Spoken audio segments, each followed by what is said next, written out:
So I made a video a couple of months ago comparing the best Sword and Shield era sets.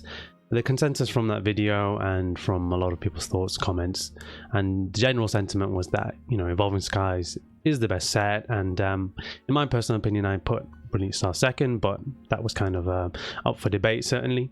But generally, yeah, everybody agreed that Evolving Skies is the best set of the era.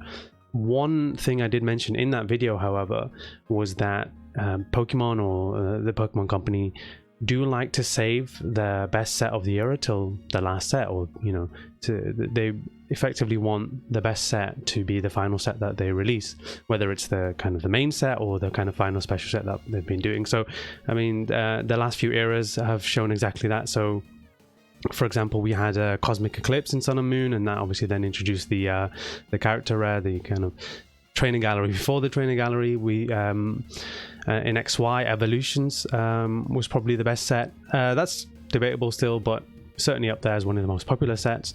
And then in you know, Black and White, we had like Legendary Treasures, and I think Black and White not necessarily the best era, but I'd say most people agree that that set itself was the best set of that era. So knowing this, we've got you know, Crown Zenith around the corner. We just had Silver Tempest released, and generally Silver Tempest was a good set. Had a couple, you know, had the Lugia alt art, a couple of other interesting alt art, some cool Fallout trainers as well. I've made a video on kind of the top 5 cards to collect from that set, and posted that on my channel. And I think within a week or so, I believe on the 2nd of December, the Japanese set VSTAR Universe will be released. Between now and then, I imagine we'll get a few more leaks as to the cards that will be within that set. But the important thing to note is that that will be the set that's that is majorly responsible for the cards within the Crown Zenith set that we're going to get released further down the line. I'm not sure about the exact date, but the point is that it will be that set that's going to provide the majority of the cards for Crown Zenith. If you aren't aware, usually how it works, particularly for main sets, is that the one English main set will be the combination of maybe a couple of different Japanese sets, just because the Japanese sets are released more frequently, and the English side of things, they prefer to release around, like, it's usually 4 main sets per year, and then some amount of special sets in between throughout different points in the year. Obviously, again, they also prefer to release special collection boxes often. You find those more frequent in for the English side of things compared to Japanese side. Not that you don't find them, but you certainly do find them there as well. But my point really was that in that video I did talk about how Pokemon do like to save the best set to last, and now we're seeing all the cards coming out for VSTAR Universe, and it looks like it's going to be the best. Certainly it's going to be the best Japanese set of the era. There's another special set I think worth mentioning in that conversation, which is of course Shiny Star V. But generally the main sets in Japan, just because they don't have that, they're kind of like half a set compared to the English set. So we kind of, I guess from our perspective, the sets are lacking just because they only have like maybe half the amount of secret rares and alt arts and trainers and so on compared to the English sets, whereas the special sets are closer to being a kind of one-to-one between that special Japanese set and then the obviously the English set as well. They're not exactly like that because, for example, you would have seen with Shiny Star V, a lot of the cards in Shiny Star V were obviously released in like promo boxes in England, in English sets, or the cards necessarily weren't released within the sets here, within what is it, Shining Legends. They were perhaps released in other adjacent sets. So it's not exactly a direct translation, but it is enough. I think there's enough sentiment we can take from that towards the kind of English side of things, and that sentiment is only saying to me many positive things.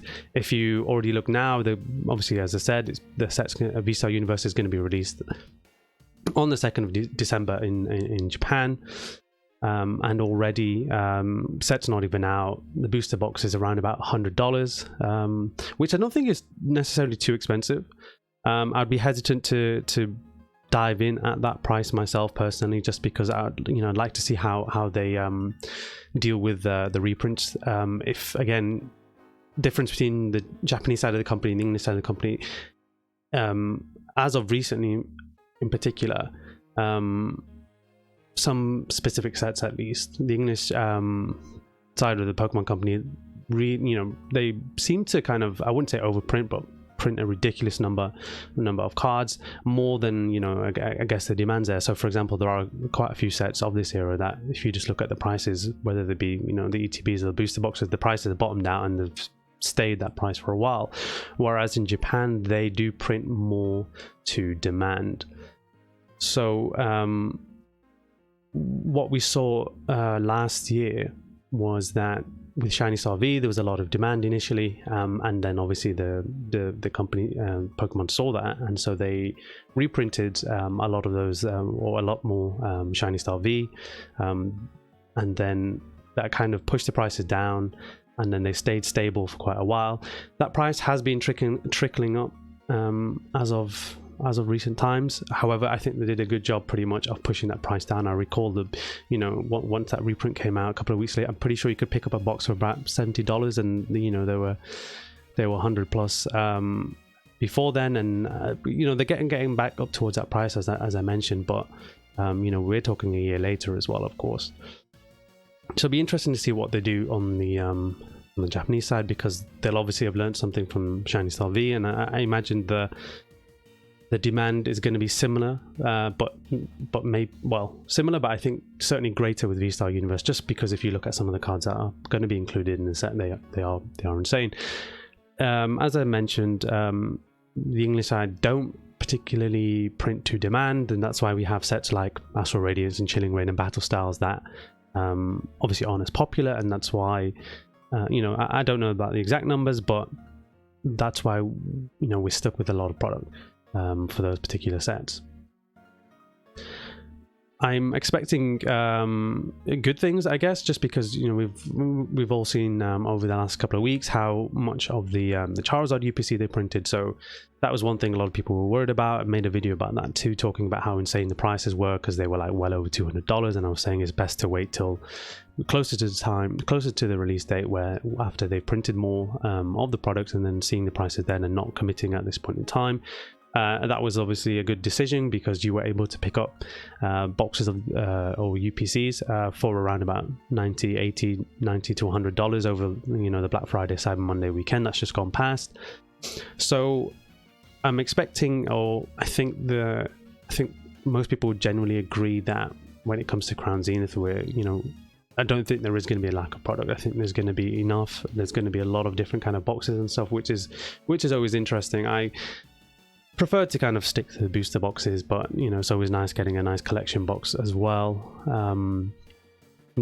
I'm personally not the biggest fan of ETBs, just because I think they're kind of chunky and heavy, and I just find them annoying to store. But it's a special set, so there obviously aren't going to be any booster boxes, so I imagine ETBs are going to be your best source of picking up that product. So in that sense, I'm not necessarily worried about the English side, how much product there's going to be. I imagine there's going to be more than enough product. I don't get caught in pre-ordering above retail price. I don't necessarily think that's happening at the moment. I've not really seen anything to say that's happening, so that looks good. I think the only issue comes to, like, perhaps if you're interested in getting a hold of the VSTAR Universe. I think there's, again, Japanese are a little bit smarter about how they do it, so I'm hoping for good things from them. And yeah, generally those are my thoughts about the kind of where we're at the moment in terms of sort of Shield. So again, we're going to be in Scarlet, the games come out, Scarlet and Violet, so we're going to be getting into those sets soon. So I think take advantage of the fact that we're talking about the final set in Sword and Shield, and I think I'm probably going to go quite heavy into it on both the Japanese side, probably more the Japanese side than the English side, again for the reasons I mentioned about not particularly liking ETBs, and I'm sure there's going to be enough product, and even in the beginning of the Scarlet and Violet era, we're still going to be seeing some product from late Sword and Shield.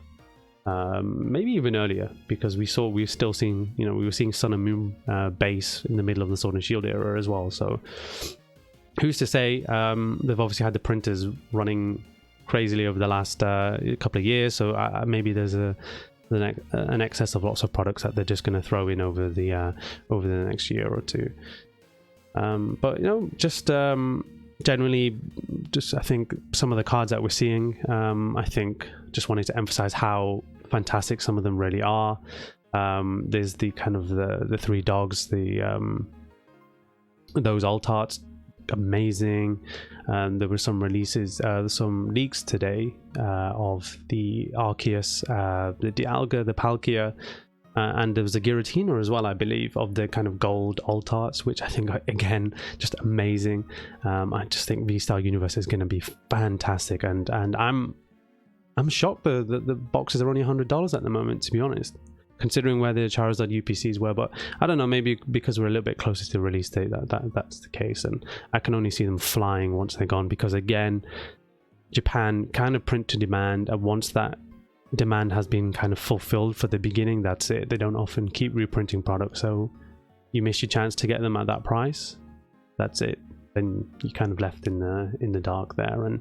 And with some of the arts and some of the cards coming out, there's also the talk of there being the kind of Galar gallery, similar to the training gallery, but instead of 30 cards, which is what we're seeing on the English side, we're gonna get like 70, which would be insane. 70 Pokemon having that kind of character rare feel, which I'm certainly excited for. And then all the different alt arts we're expecting. There's the full art Irida and Adaman as well, with the different characters in the background as well. Just so many good cards, and I just really think you do not be sleeping on this set. I personally can't wait to get my hands on them, and to be frank, I am not looking to pay $100 right now. If I have to, I will. I haven't pre-ordered any product as of right now, but having that conversation with myself, talking about when, how, where, and how much how much I want to get of it as well. So thanks for checking out the video.